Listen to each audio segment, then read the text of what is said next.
Okay, today is All Hallows Day, namely the 1st of November, and we have just had yesterday All Hallows Eve or Halloween. And I do hope everybody out there has had the wonderful opportunity to view or review or somehow engage with some pretty poor quality supernatural fiction, because obviously that's what the season is essentially there for. It's there for kids to extort money and candy out of little old ladies, and it's also there for grown-ups to engage in their dark side through watching something which is absolutely atrocious. I personally watched a couple of movies. One of them was on Netflix, and I'm even slightly embarrassed to say its name. It was Hansel and Gretel Witch Hunters, and it was truly ghastly.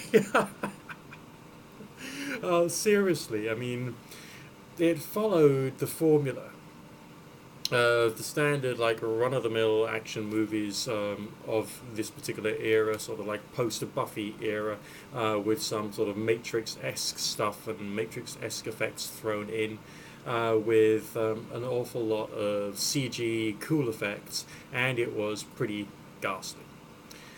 I loved it. I loved every single minute of it. I was sitting there, I was cringing inside, I was laughing at the ludicrousness of the storyline and the ludicrousness of how they put things together, and it was just, it was there for effect, and the effect it had upon me was me to go, oh my god. It was crap. I love really ghastly films, okay, especially when I'm feeling tired after I've done a workout or I'm feeling tired anyway. It's like something which will, set the brain to factory settings, okay? No more of this like intellectual bullshit going on inside my head and thinking too much and dealing with people's emotional problems whilst I'm on the phone with my customers. Just like let go. But I want to try and, during this particular video log or vlog or just YouTube entry, to think a bit more about why we have these things. Now, when something's sold, anything is sold, it's there to either fulfill a need or because a assumed need is elaborated upon by salespeople, essentially. So essentially a need can be created. Let's take my addiction to nicotine and my use of my electronic cigarette, for example. I have a nicotine addiction. I want to smoke desperately, but I don't, so I have to find some other form of outlet. So I go for that.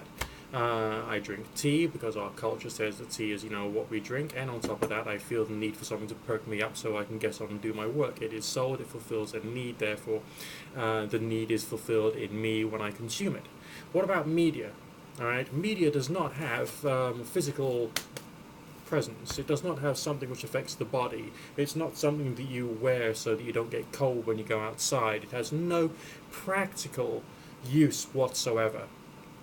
But media itself is something which is obviously needed because it's consumed in vast quantities these days.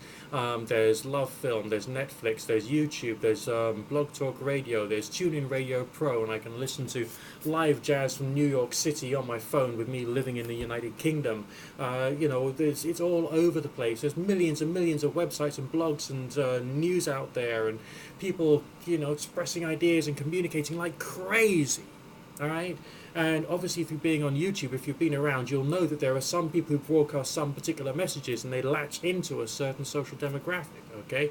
Such as like all the conservative libertarian stuff, and people who are terrified about the debt ceiling, and then there's all those who hate Obama, and there's blogs especially for people who hate Obama, and then there's people who love Obama and think that debt ceiling is a wonderful thing, or whatever, and it's all out there. Lots of little different groups of people, each and every single one having their emotional, intellectual needs met somehow by the provision of media, something which has a effect upon the mind and on the emotions, but has no real physical or practical use. The building I'm living in, that has a practical use. It keeps me warm, it keeps the rain from falling on my head, and so on and so forth, and I can keep it clean and tidy if I get round to it, and therefore it becomes a nice, convenient living space. It has practical use. But let's say a YouTube video is not something you can eat, you can ingest, you can inhale, you can wear, you can live in, you can whatever. It's not something like that. So what particular needs are fulfilled by different forms of, let's say, supernatural fiction? Sure, there's the basic desire to experience certain qualities of emotions within the calm and peace of your own living room. Emotions which our civilized nature will not allow us to experience, such as fear, pain, panic, anger, violence, aggression, things that we can only experience psychologically and can't experience physically. There are some movies which are created for specific times in a person's growth, such as during adolescence. There are some movies which are being created for adolescent girls. There are some movies created for adolescent boys, and they would have very different forms of energy about them. There would be maybe more aggression with the adolescent boy movies, such as maybe the Terminator movies were designed for that sort of that kind of mentality in mind. Fear of the post-apocalyptic environment, or the post-apocalyptic environment being fear itself, and of course the idea of warfare. Whereas with the other aspect, let's say the teenage girl mentality, or teenage girl movie mentality, that it's almost like it's trying to tell girls to think in a certain way about love and romance and that sort of thing. You know, I mean, they're two very different things. But what about this this Halloween type genre? Fear of being attacked and stabbed, fear of becoming something which is somehow monstrous, as in a Jekyll and Hyde type character. What is it that that's trying to tackle and to deal with? And I would argue that this is because of our human nature, and our human nature is still very much an animal nature. All right, we all, you know, I've said it before. You know, we got mobile phones, cell phones, handy phones, or whatever your local word is for that.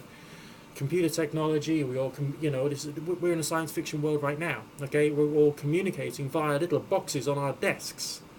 Okay, I'm just some guy living in England who's talking to a plastic box, and I'm going to stick that plastic box into another plastic box, and then that's going to put my message out there so that hundreds, possibly thousands, millions of people could possibly see it, or not, as the case may be. It might be a complete flop of a video, and only half a dozen people would see it. But it serves some kind of purpose. Maybe it's an educational purpose, because, like, you know, you can consume this idea. You can't use it. You can't wipe your ass with it. You can't, you know, wear it, but it's there. All right. There is a need for you to see Nick Dutch. There is a need for you to listen to Nick Dutch. You need me, don't you? Yes, says he, trying to go straight onto Planet Creepy. Do not pass go. Do not collect $200. Right, but there is a requirement. Okay? Our nature is not the way that we are allowed by our society to be. Okay? People, as in humans, still require survival. They need to fulfill the bottom line of Maslow's hierarchy of needs. We often do that with our work itself. But we also have to engage in a social and sociable way when we have other instincts inside ourselves which go against that. Alright? The vampire films themselves, they're all divided into various different types of vampire films. The character of the vampire has been used like a blank sheet or a canvas for any particular social group in question that might have some kind of issue going on. There's the fetish vampire scene, when you got like images of people in a nightclub environment wearing various forms of peculiar rubber gear. Then there's the more sexualized romantic image of the vampire, which is there more for those who've got a desire for the romantic. You've got a more predatory image for those who want to have that fear or excitement or envy or rage. And then, of course, there's the connection to corporate life for those people who want to be afraid of corporations. It's all there designed to fulfill various different needs, or various different fears, or various different anxieties, and various different forms of politics that people and groups have. And this particular time of year is when it all comes to the surface somehow. All right, it can all come out in Halloween. It's like we want to experience all of the deep, darker depths of human fears and human interests, of human anxieties, of human pain, so that we can view in an almost circus-like way what it is that we ourselves are thinking about and are afraid of, and what it is that other people are interested in, are afraid of, or want to manifest in their life, or would like to experience if only society would let them somehow.